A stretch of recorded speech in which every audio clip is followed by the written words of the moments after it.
Order. Saoirse Eastwood to move the motion. Thank you, Ms Vaz. It's a pleasure to serve under your chairmanship today. I was talking briefly to colleagues on the way over here, and I said this time a year ago almost, we had the exact same debate. It was a 30-minute debate on the reform of the institutions of Northern Ireland, and I was absolutely petrified of causing any controversy, so I did not allow any amendments interventions. This is obviously a 60-minute debate, and I would much rather that we have a conversation, rows, warts, fights and all, in good faith and good spirit, and try and come together.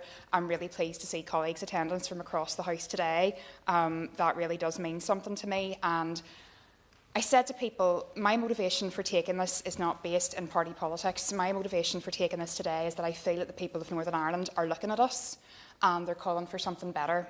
And I am not questioning the bona fides of any representative. I think every single one of us is here to represent our constituents across Northern Ireland in good faith, and every single one of us does that as best we can. Where I feel we run into difficulties is that we have a system of government that enables, permits, whatever you want to call it, collapse, and that becomes a difficulty. I don't need to rehearse the reasons why. My colleagues from Northern Ireland understand fully how we arrived at that situation, and the system within which that is based. Governing under the constant threat of collapse discourages long-term decision-making. It entrenches short-term decision-making, actually, and paralyses reform. And probably one of the best things that we can use at the minute in terms of an example is where we're currently attempting at the minute to set a 3-year budget for Northern Ireland, the first time in at least over 10 years.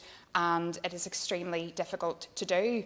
And unfortunately, with the historical muscle memory of what has happened with our governance before, there is a real risk and a concern and a worry from the public that we simply cannot have difficult and challenging conversations that do really challenge party positions in a way that there isn't the fear of collapse. I don't need to tell colleagues around the table here the price of collapse and constant interruption of government. This would not be acceptable anywhere else in the UK, and Northern Ireland is part of the UK, and we should be treated as such. This would not be acceptable in Admiralty, anywhere in the north of England, and likewise in the Republic of Ireland, this would simply not be tolerated either after an election or during the course of their government, where, to be fair, there is very much a real comparator there in terms of the fact that they do have to form coalition governments. So we are not exceptional, we are not unique in the fact that we are asked to govern with people with completely different views from ourselves. Many, many governments around the world do that. And I think nearly 30 years after the Good Friday Agreement being signed, the public at large, who we all serve at the pleasure of, are simply saying enough is enough. The evidence is now overwhelming, and I used to say to people, 10, 15 years ago, this was a niche Alliance Party talking point. Well, I don't think we really reserve that luxury anymore. I'm not picking on any colleagues, but certainly there are colleagues here from the SDLP and other political parties who really have gone some way to advancing those arguments in terms of reform of the institutions, and have expounded on those points very well. And it's not just ourselves making that point. There are people within unionism who are also saying the same thing, and certainly whenever it comes to people who are living in Northern Ireland, right across nationalism, unionism and people like myself who are neither of those things, there is a real groundswell now. We've seen constant evidence and polling from various surveys that says people in Northern Ireland simply don't want to have this system anymore. I don't feel that I'm better than anybody else because I don't designate as unionist or nationalist. Part of me is unionist, part of me is nationalist, but all of me is united community, and I feel strongly about that point. And I think it's something that we really need to bear in mind going forward, that this isn't just the preserve or a solution of any one political tradition or viewpoint in Northern Ireland. It's actually right across the political spectrum. The Assembly has now spoken, and just before Christmas, for the first time, the Assembly formally backed Alliance's call for institutional reform. It's not symbolic, it is a historic milestone, and MLAs from across the chamber acknowledge that the ability of any single party to veto decision-making is untenable. Misuse of mechanisms like the petition of concern has damaged trust and stability, and reform is now necessary, not optional. And I remember the previous collapses, and in December 2019, whenever we were convening all-party talks on how to restore the institutions, there was a discussion and a viewpoint made that actually this isn't the right time to have this discussion about how to reform the institutions, and I didn't agree with that at the time. But with hindsight, I understand why those points were made and why some held those views. And I suppose, colleagues, I understand that it simply isn't good enough for me to say, I want these changes done tomorrow in this prescriptive way, and that's the end of it. That's not how we're going to achieve any sort of meaningful way of moving forward. No one gets what they want. That was what the entire Good Friday Agreement was about. And actually, those colleagues that are going to take a position potentially that says that this pulled at the fabric of the Good Friday Agreement to the point where it breaks, I would dispute that completely and utterly, because it wasn't good enough simply just to have that agreement signed to enable peace, which was very much hard won and hard fought and something that we need to jealously guard. But it simply isn't enough to say to people anymore we can forgo the difficult job of governance. I want to say to people that I want this to be a positive and productive conversation. I'm willing to hear different viewpoints, and I'm willing to accept that others will disagree about how we do this. But where there is consensus, I think we owe it to the people of Northern Ireland to say enough is enough, and that we need to honour them and their wishes. The reforms themselves remain modest but are essential. Removing the ability of any one party to block the formation of an executive, replacing parallel consent with arrangements that encourage genuine cross-community participation, restoring the petition of concern to its original purpose, protecting rights, not blocking progress. We have seen, even in recent weeks, how veto mechanisms continue to be abused. That is not safeguarding democracy, it is corroding it. These reforms would not dismantle power sharing. They would make it workable. They are the bare minimum. And to unionist colleagues in particular, I want to make a plea, or at least make my own views known on this, and quite plain. I completely understand why some people in the community, given the different political makeup that we have across Northern Ireland, now see discussions around reform couched in some sort of ulterior motive of majoritarianism and exclusion. It would trouble me greatly to my core to the extent that I would not participate in any government or administration that would simply exclude unionists because they didn't feel that there was enough of them there to simply make up the numbers in a crass way. Nobody, absolutely I will. Yeah. The member very piously tells us what would offend her, but of course it didn't offend her in December 24 to railroad through and be a cheerleader for the Secretary of State railroading through continuing support for the protocol, that which treats Northern Ireland as a colony of the EU without cross-community consent, and to railroad it through on a majoritarianism basis. So really, there is quite a gaping void between what you're saying today and what her party did in December 24. Saoirse Eastwood. I thank the member for North Antrim for making this point, and I do see where the member from North Antrim is coming from.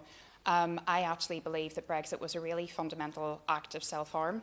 I do think it did cause damage to relations, and certainly I think most people in Northern Ireland, unionist, nationalist or other, regret actually Brexit, and I completely understand where unionist colleagues are coming from, because there is a difference. And it is incumbent on all of us to make sure that we work to ameliorate and patch up those areas where clearly there are issues that pertain to this day in terms of the operation of the protocol. But not to get sidelined on that briefly, just to conclude, Ms Vaz, I do want people to understand that this is a genuine and heartfelt appeal for constructive work, and we are now calling on the UK and Irish governments to no longer simply sit back and wait for that crisis and collapse.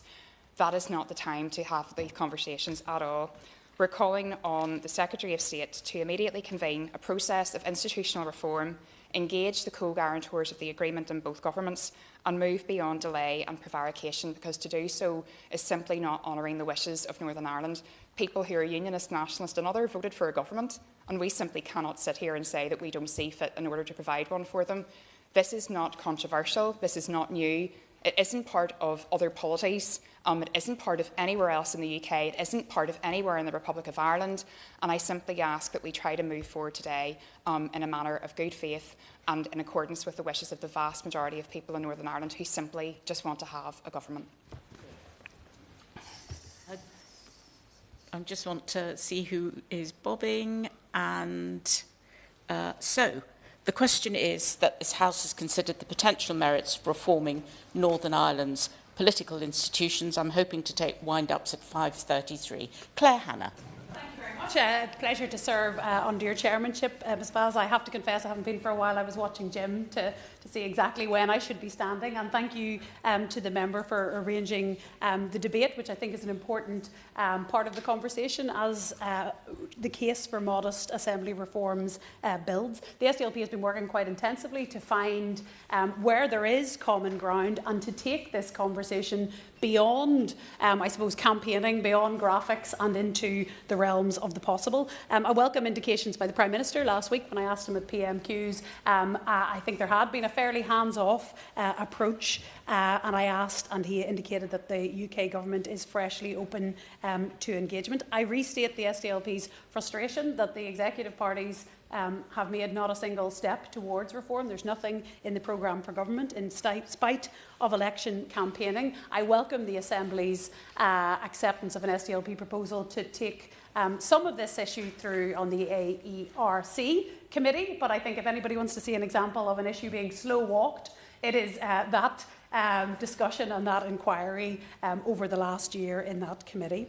Like the agreement that created these institutions, we accept that parties are approaching this from different places and from different paces, and like that agreement, it's very clear that we won't come to a conclusion without some sort of facilitation. I'm not going to spend much time on the need for reform. I think the periodic collapses, the quagmire and stalemate on public policy, I think the confidence draining away from the public every day, the failure this week to agree a multi-year budget, the feedback from Baroness Hallett and the COVID inquiry last week all ably make the case, as did my colleague from Lagan Valley. The flaws are by culture and by design. There's much recrimination about some of what is in the agreement. I think members need to be reminded that we were trying to end a hot war and we were trying to resolve a centuries-old conflict, which the agreement very largely did, in spite of what my colleague Mark Durkan memorably called the ugly scaffolding.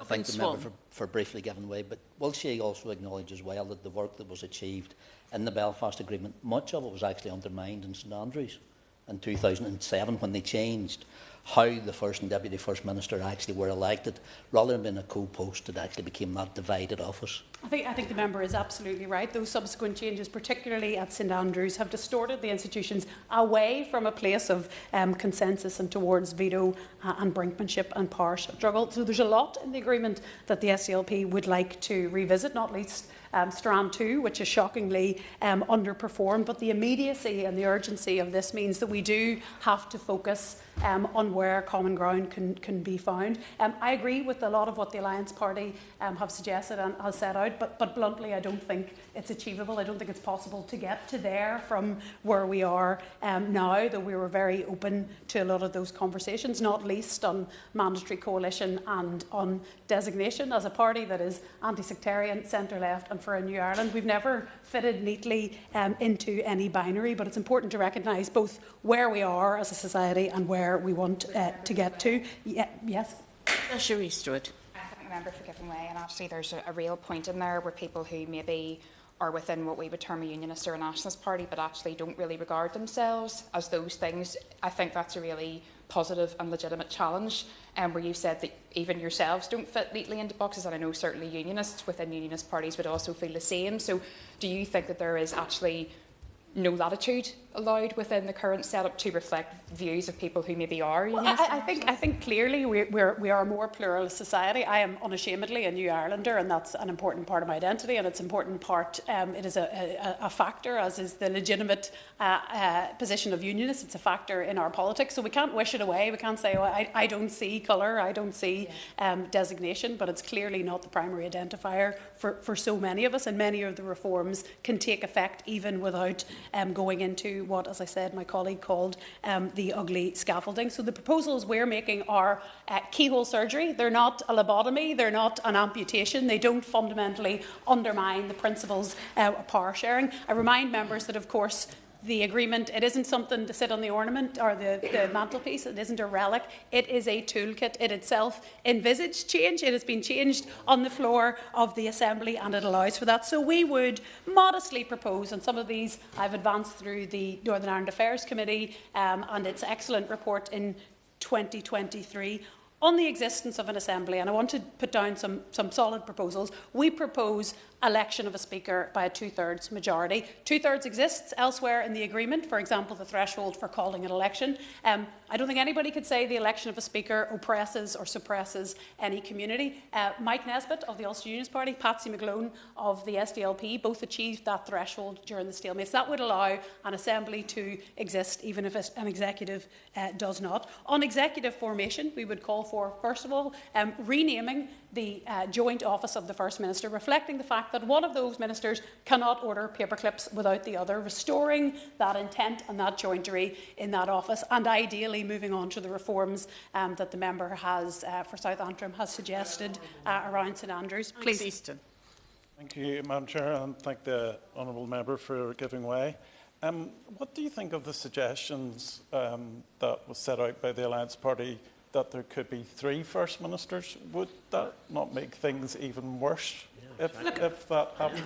But bluntly, my view is that the agreement is trying to, I suppose, solve and resolve and manage a centuries-old division, a society that has been divided into 2 tribes. It's not my belief that creating a 3rd tribe is the solution to that, but I understand it's important. It's important that all parties feel that they are represented. But as I say, the joint First Ministers, and again, there are plenty of possibilities for more reforms. But I think both the DUP and Sinn Féin have at times said that they'd be very relaxed about the creation of an office as Joint First Minister. In fact, they have at different times used the phrase Joint First Minister. So as I say, the SDLP has been looking for consensus. And third, we would propose a number of, as well as appointing the Justice Minister through the D'Hondt formula as well. I think it is worth saying, for talking about people's votes counting equally, there have been times when the Alliance Party, for example, had far fewer members than the Ulster Unionist Party or the SDLP, but was gifted an extra ministry. There are those distortions that exist under the current rules. I don't believe in the principle that a unionist or a nationalist is not fit to be the Justice Minister, and I think that ministry should return to the D'Hondt formula. And our third modest proposal is a reform of the St Andrews veto within the executive that allows a single party to prevent items even coming on to the executive agenda, and I think that could be progressed further with legislation for joint-up government, potentially something like the Wellbeing of Future Generations Act, which exists elsewhere in the UK. So meaningful reform is going to need a process, it's going to need weight, it's going to need urgency, because if we limp along to the next election, there may not even be Assembly comes back after May 2027, and certainly people's belief in the primacy of politics, people's belief in the Good Friday Agreement to solve their problems is ebbing away with every stagnant day in the Assembly. I've written to the other party leaders asking them to join me in the meeting the Prime Minister has indicated he will have, and I hope that we can find some consensus. Thank you. Amy Wilson. Thank you, Madam Chairman, and it's a pleasure to serve under your chairmanship today. We've had a catalogue of reasons why there needs to be changes to the arrangements for government in Northern Ireland. We've had collapses, difficulty in getting a 3-year budget, fallout and use of veto powers by the parties. The thing about this which strikes me is that these are things, all of which have happened under different administrations in Northern Ireland over the last 22 years. When the SDLP and the Ulster Unionists were in power, it collapsed about 5 times. Who collapsed it? And, well, it was collapsed by the parties who were in power at that stage because they had the ability to keep it running, but they didn't. It collapsed again when the distribution of seats changed. It collapsed for a number of reasons. But the important thing is this, that the arrangements that were put in place to safeguard minorities and the Alliance Party and the SDLP, who are now calling for reform, were the people who were most keen to have that consensus requirement. And I'll give way in a moment too. That consensus requirement in the Belfast Agreement. Now, what they're proposing is that consensus be removed. And here's the thing, that we go to majority rule, albeit weighted majority. 62 for 66%, but nevertheless, majority rule. That's not reform. That's retreating to something which they condemned in the first place and which they said required the arrangements within the Belfast Agreement be put in place. I'll give you. Whether or not he believes the Assembly does or should have responsibility for international affairs, which is what the Windsor framework includes, and can he outline where the cross-community consent was demonstrated for Brexit? I find it rather odd that the member has talked about how dysfunctional the Assembly is and she wants more powers for it. It seems rather odd. Either it's dysfunctional or it's not. If it's functional and she wants more powers for it, then why do they need to change it? But let's look at the words which are used. Reform is one of the words. I noticed another one which has come in. Keyhole surgery. Now, of course, these are all euphemisms for removing the very safeguards which were required when nationalists were in a minority. That's why they were put in place. Now, of course, the arithmetic in the Assembly has changed. And because the arithmetic in the Assembly has changed, we find that those parties that believed there should be safeguards for minorities now no longer require safeguards for minorities and want to revert to a form of majority rule. And I'll give way, yes.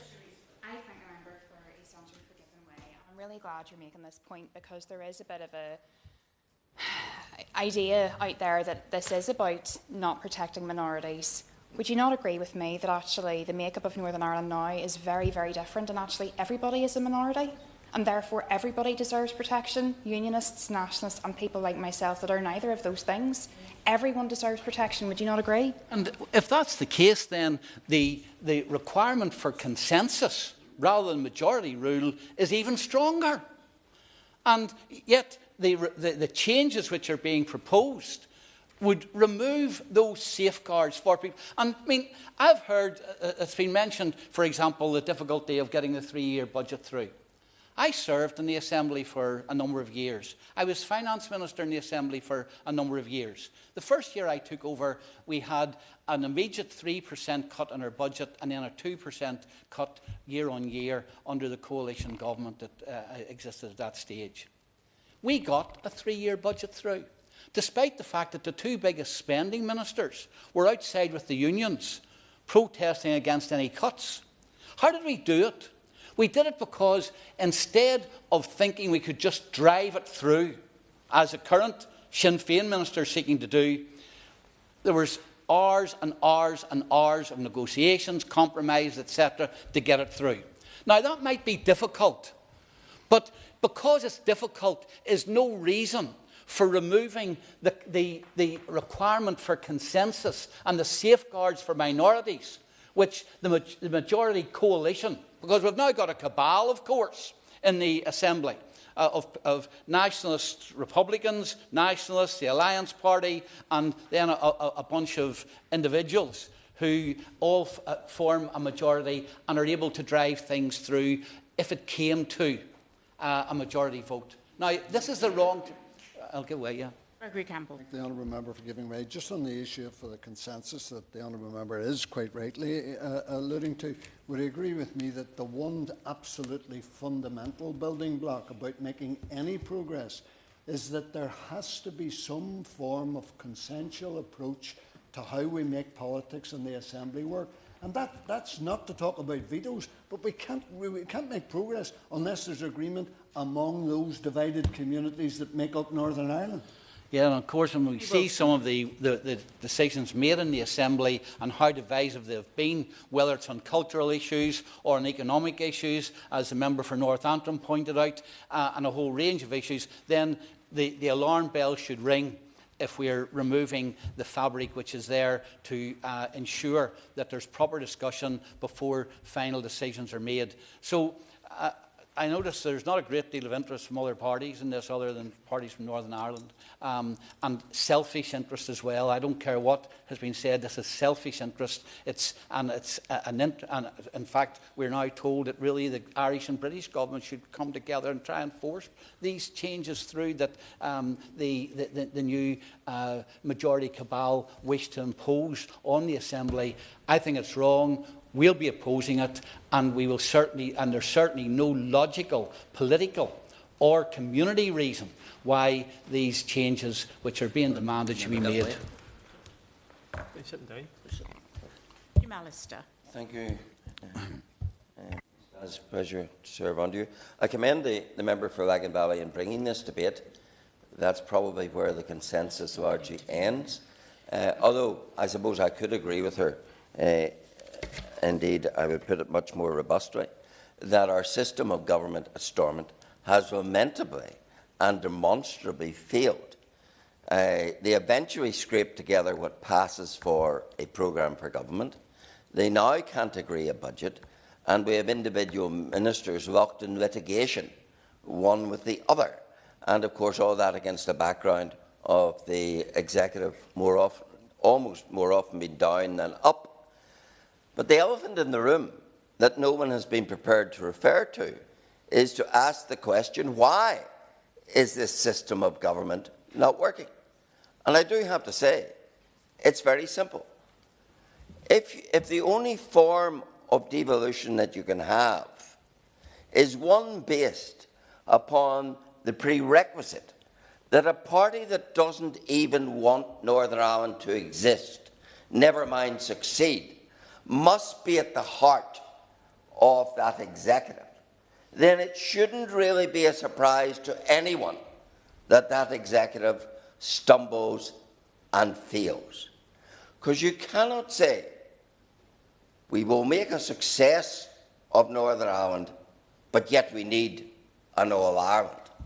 Because the very raison d'etre of Sinn Féin is, first of all, not to believe that Northern Ireland should even exist, and secondly, to ensure it isn't a success. And there's no better way to make sure it's not a success than from the inside of government.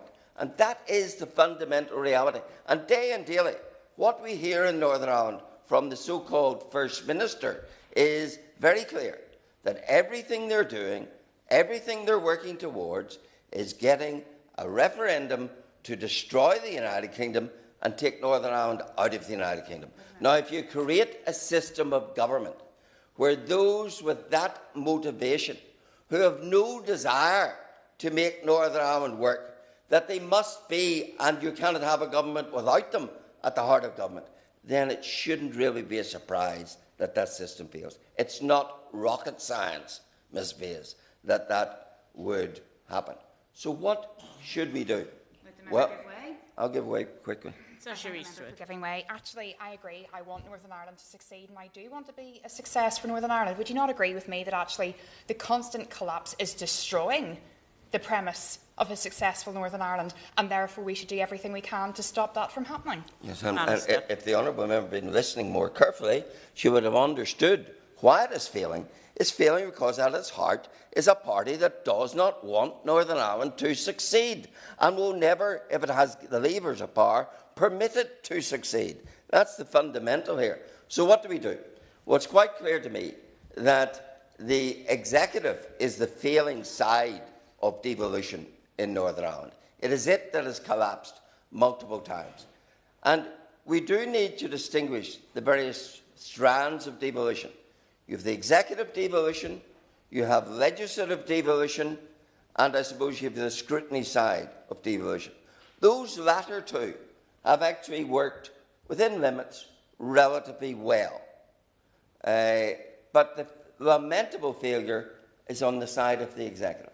Now, if the only type of executive that you can form is one that must have at its heart, a party that wants Northern Ireland to fail, then the obvious answer is don't have an executive of that type.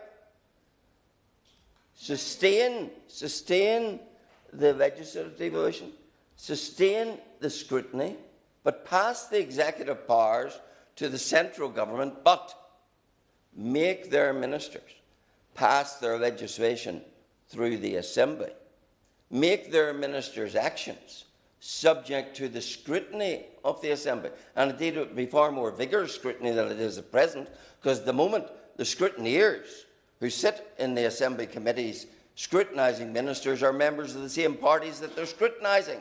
If you had Assembly members who were scrutinising executive ministers from the Northern Ireland office, it would be a lot more vigorous, I assure you.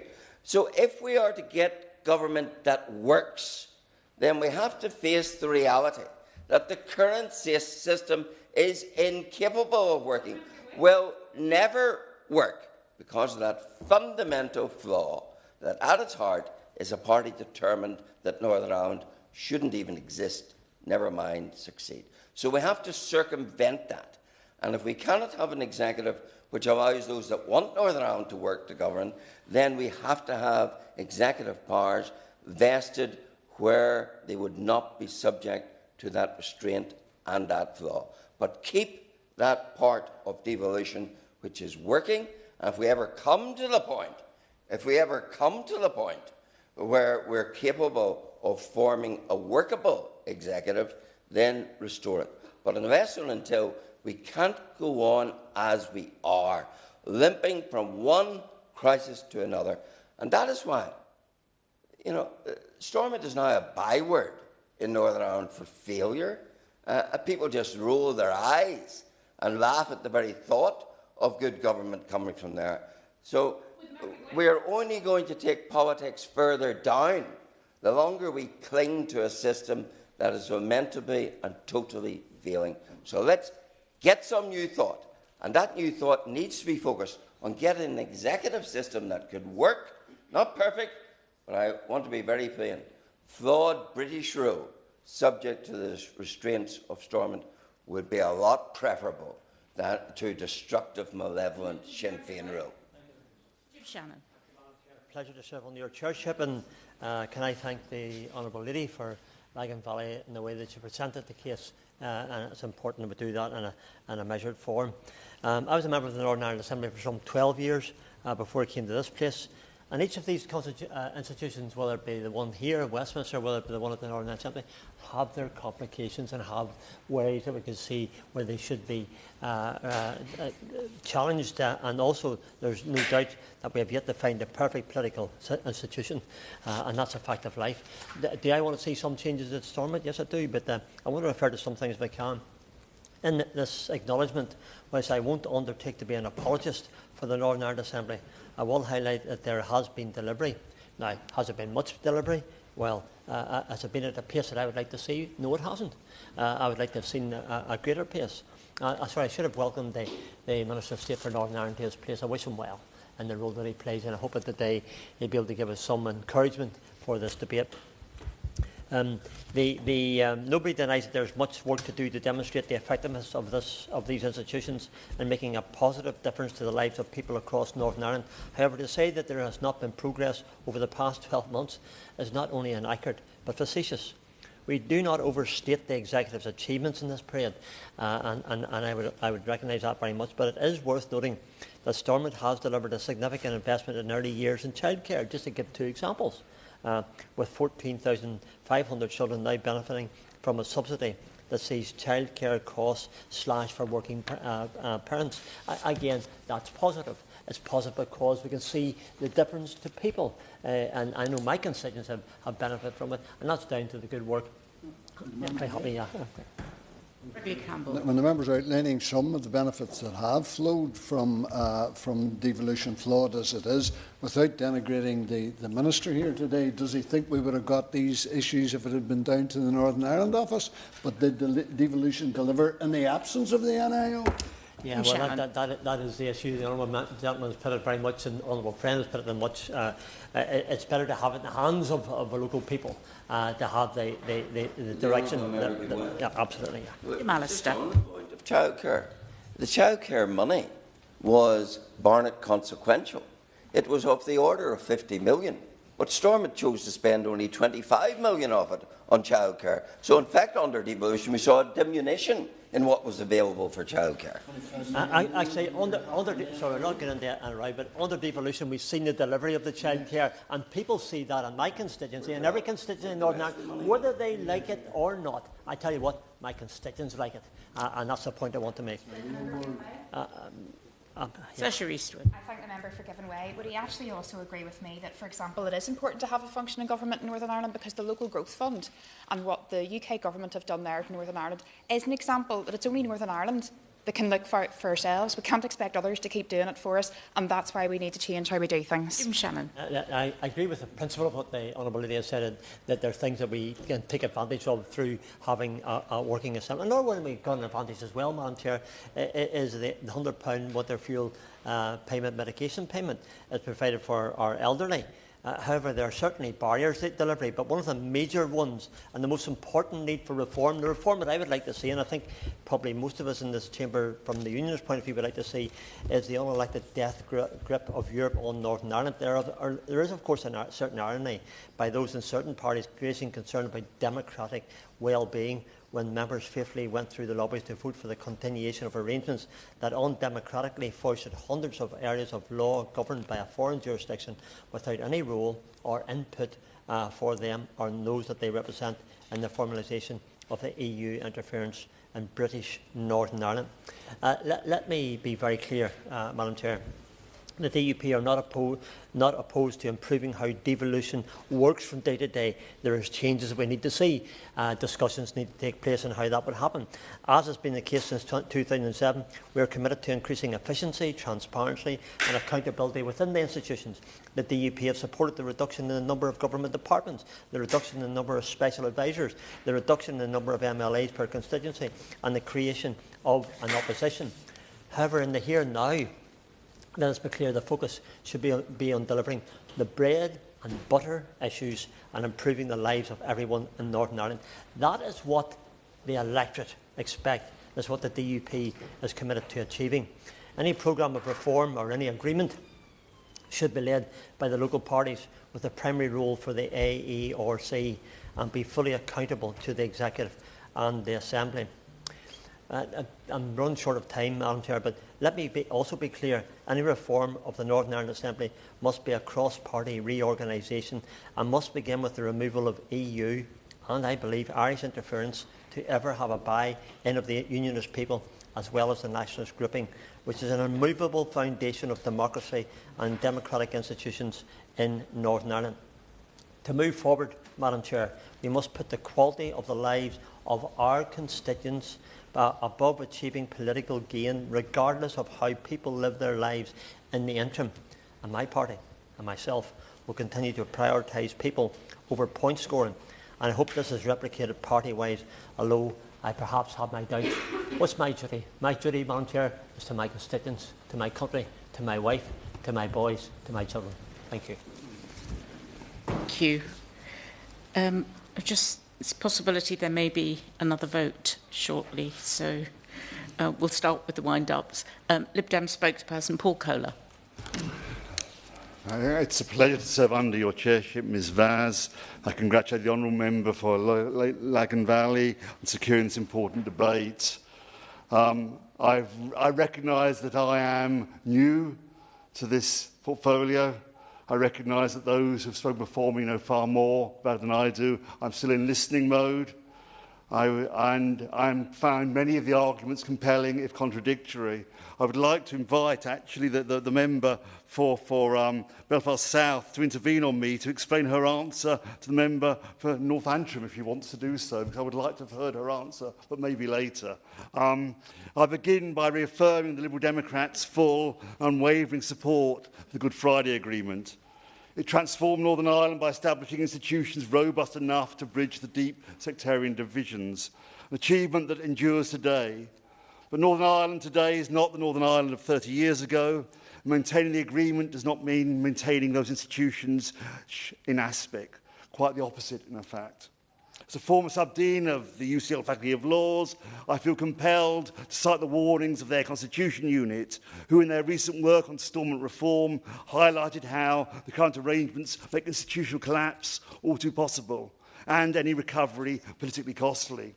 The question we are therefore compelled to ask is, are Strand 1 institutions still fit for purpose in today's Northern Ireland? And if not, what reforms are necessary? Time does not permit an exhaustive list of the potential merits of reform, but three stand out clearly. Firstly, greater stability. Allowing the formation of executive to proceed when a party entitled to nominate the First or Deputy First Minister refuses to do so will prevent a single party from vetoing government altogether. That principle already applies to other ministerial posts and would strengthen, not weaken, devolution and power sharing. Secondly, more effective decision-making. Continued use of parallel consent and an overly lax petition of concern triggering mechanism has repeatedly blocked budgets. The election of a speaker, legislation, even where there is overwhelming assembly support. Replacing parallel consent with a weighted majority, restricting positions of concern to their original purpose of protecting vital interests would still provide minority safeguards, absent the danger of deadlock. I'd like someone to intervene on me on this point to explain why weighted majority does not give protection to minorities, and surely it does give some protection. Okay, I offered. Yes. For giving way, and what I simply would say is that I wonder would he agree with me that actually this would be anathema to anywhere in the home counties in terms of the situation that we have where governments can just simply go without being formed, whether it's a local mayoralty or whether it's a regional district within GB. Surely to goodness that would not be tolerated in the UK, and Northern Ireland is indeed part of the UK. I would entirely agree. Compelling as many of the arguments are from all sides, having a situation where governance is not happening cannot be right, cannot be the solution. Surely compromise must be reached. And I absolutely agree with what you've said. Yes. Question: why do majorities not give the protection that the consensus requirement would give? And the simple reason, well, there are two reasons. First of all, it depends at what level you set the weighted majority. And secondly, if the weighted majority then was to be seen to be used in a way which prevented changes or things getting through, then we would have exactly the same arguments about the weighted majority, i.e. that it should be reduced in order to free up any logjam. And that's the reason why consensus is much more important, because it actually recognises that there are nationalists, there are unionists, and their interests have to be safeguarded. That's helpful, thank you. Well, I would have thought 60-40-40, the current one, strikes me as someone that does protect minorities, and the danger of looking for consensus is you get tripped up by holdouts, and this is what I see happening from my perspective outside. Unfortunately, the member for North Antrim wouldn't take my intervention. I'm sad about that, but I was seeking to clarify whether his party's position had moved from being one quite radical, more radical than the member of Lagan Valley, or mine, of an end to mandatory coalition, to a move to a 90-member opposition. Was that your understanding of his speech? I don't know. I would like to hear from him. I'm happy for him to intervene. Retaining the current arrangements comes at a real cost, but both socially and economically.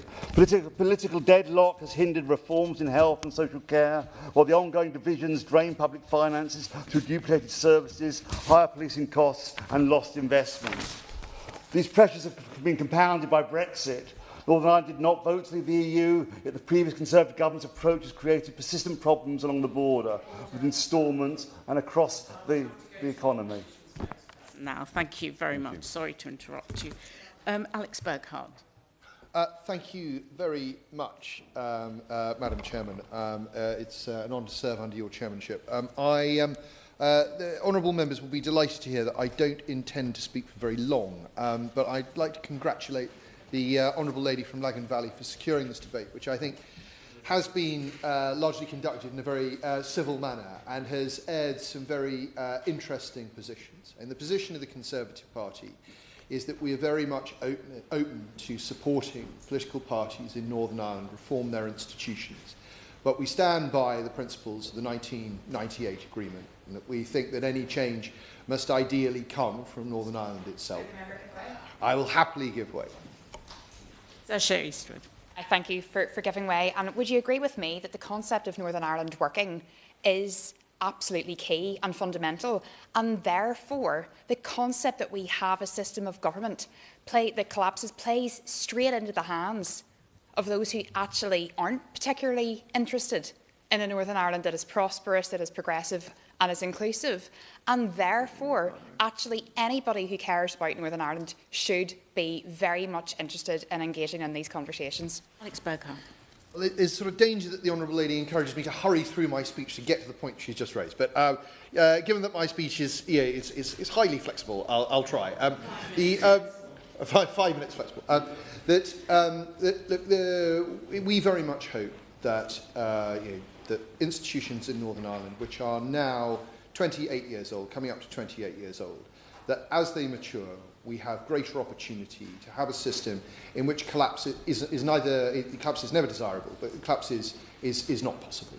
Because in any functioning parliament around the world, it should not be in the hands of one party to be able to bring that process to a close. Now, whilst I intend to take her remarks about the home counties in the spirit in which they were uttered, Northern Ireland, whilst as much a part of the United Kingdom as the home counties, is not the home counties. The home counties do not have the same recent political history as Northern Ireland does, and the 1998 agreement was set up in order to reflect that. But one of the things that binds everyone in this room together is that we do, I think, genuinely all want the best for the people of Northern Ireland. We genuinely do. And we may have different ideas about how that can be done. But I think that, as a motivating force, is ultimately what will enable us into a position with stronger institutions that are capable of delivering for people in whatever community they come from. And there is no doubt, several members have raised, that people in Northern Ireland are very frustrated with the fact that their public services are lagging behind other parts of the United Kingdom. That we have health waiting lists now that are far longer than any other part of the United Kingdom. We have court delays. I should put on the record my deep concern about the barrister strike that's currently going on. I think that I very much worry about what backlogs will emerge from that. But ultimately what one needs to nurture is a world in which there is the sort of tough political negotiation and ability for compromise that was described by the honourable gentleman from Belfast South and Mid Down. And if we can imagine the honourable member as finance minister being able to have those tough conversations and get to a conclusion, that is ultimately what we all want.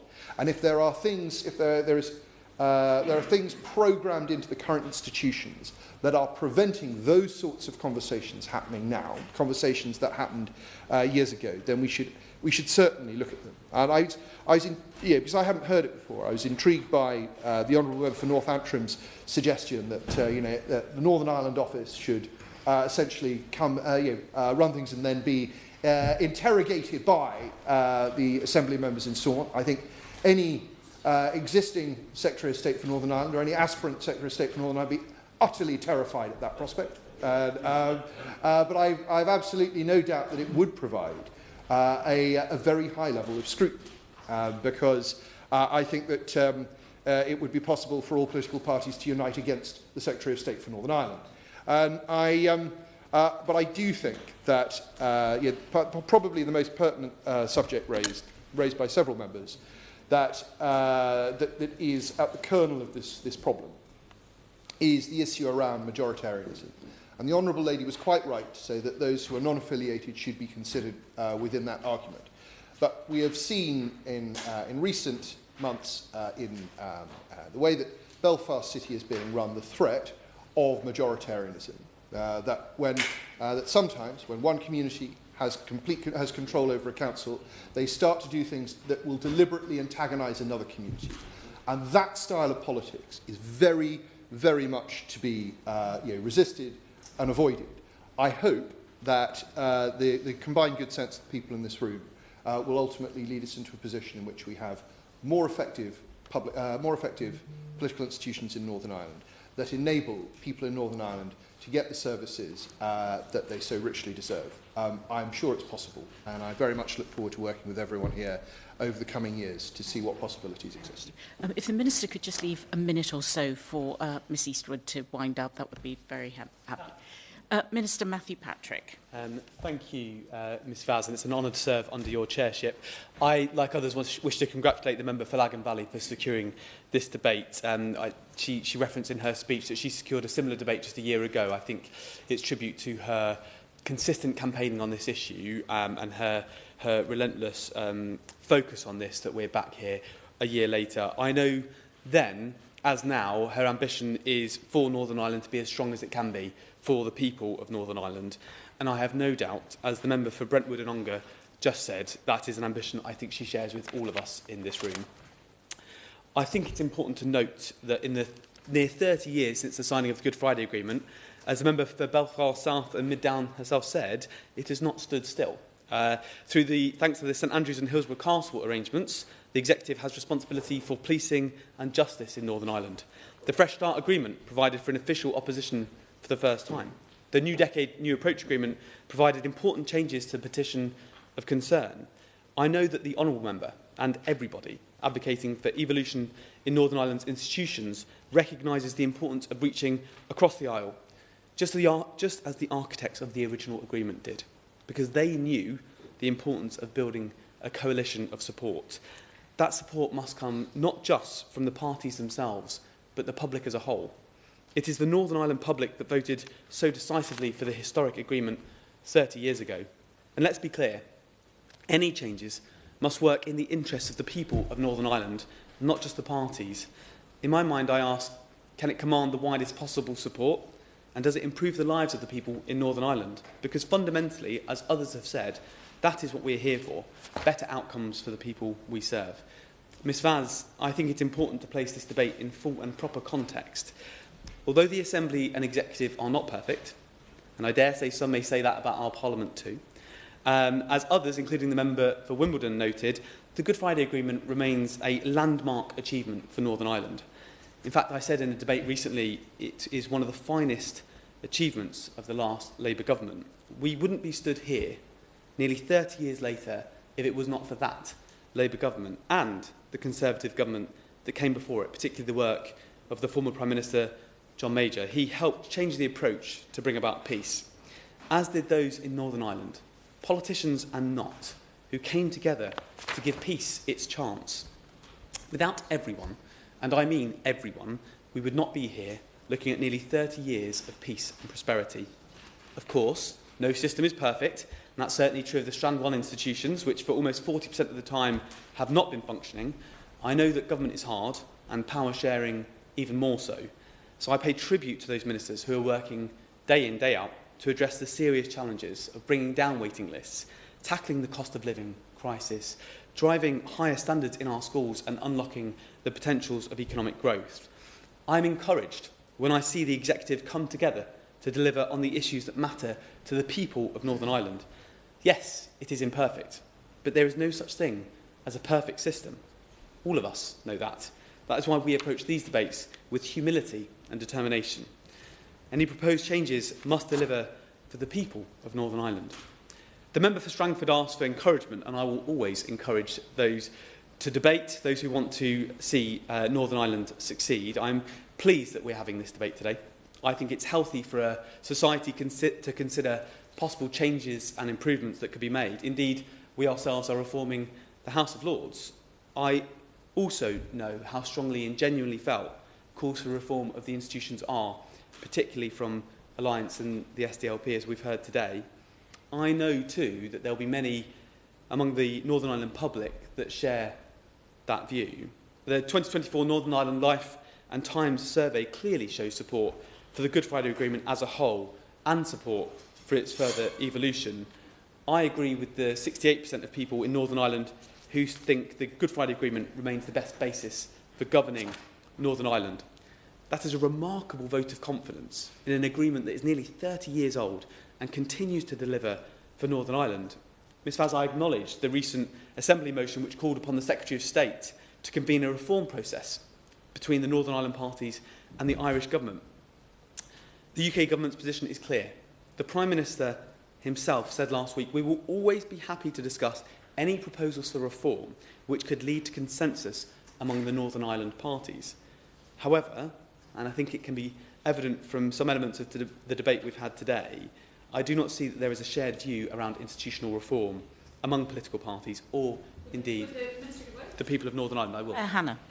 Does the Minister acknowledge that the Good Friday Agreement, the parties didn't arrive together at a consensus, and neither did they at the likes of the St Andrews Agreement that distorted? Does he agree that it's unusual for all the parties to arrive with a fully formed agreement and that a degree of facilitation is required? Minister. I agree that those parties didn't come already with a consensus and the importance of them working together and finding that consensus between them.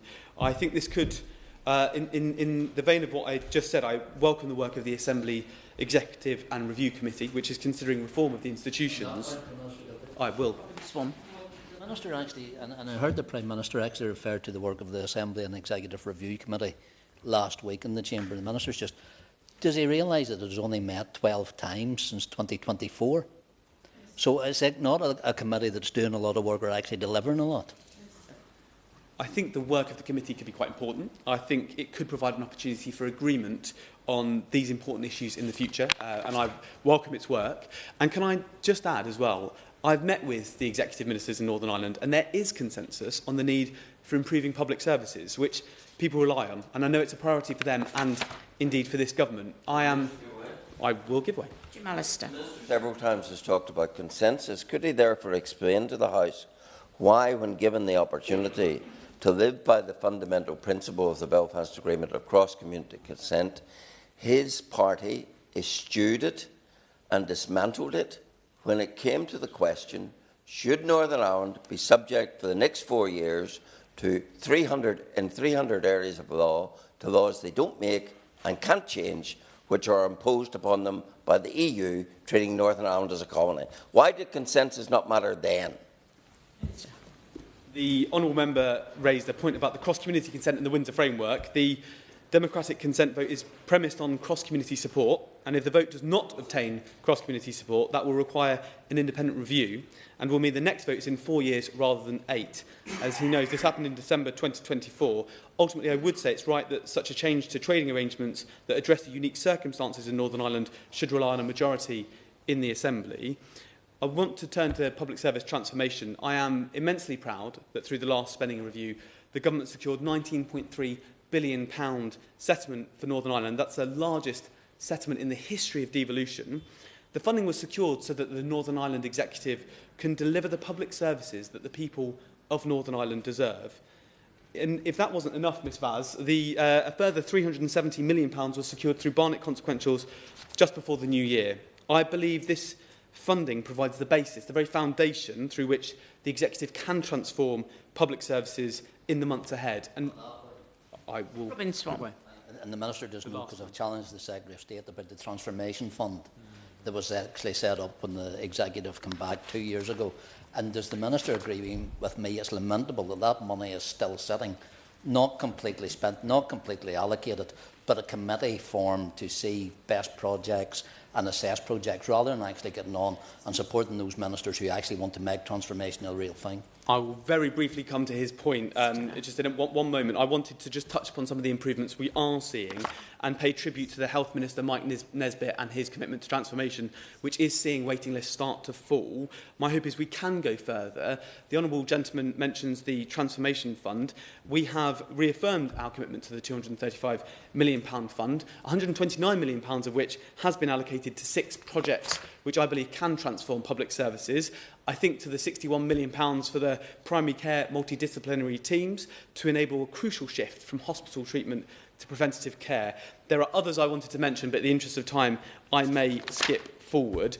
I'll conclude, Ms Vaz, that can I thank the Honourable Lady once again for securing this debate. I recognise and entirely respect the strength of feeling on this issue and the views that people around this debating chamber hold. It's a conversation that rightly continues. Any reforms must command the widest possible support, and the people of Northern Ireland must be at the heart of any proposed changes.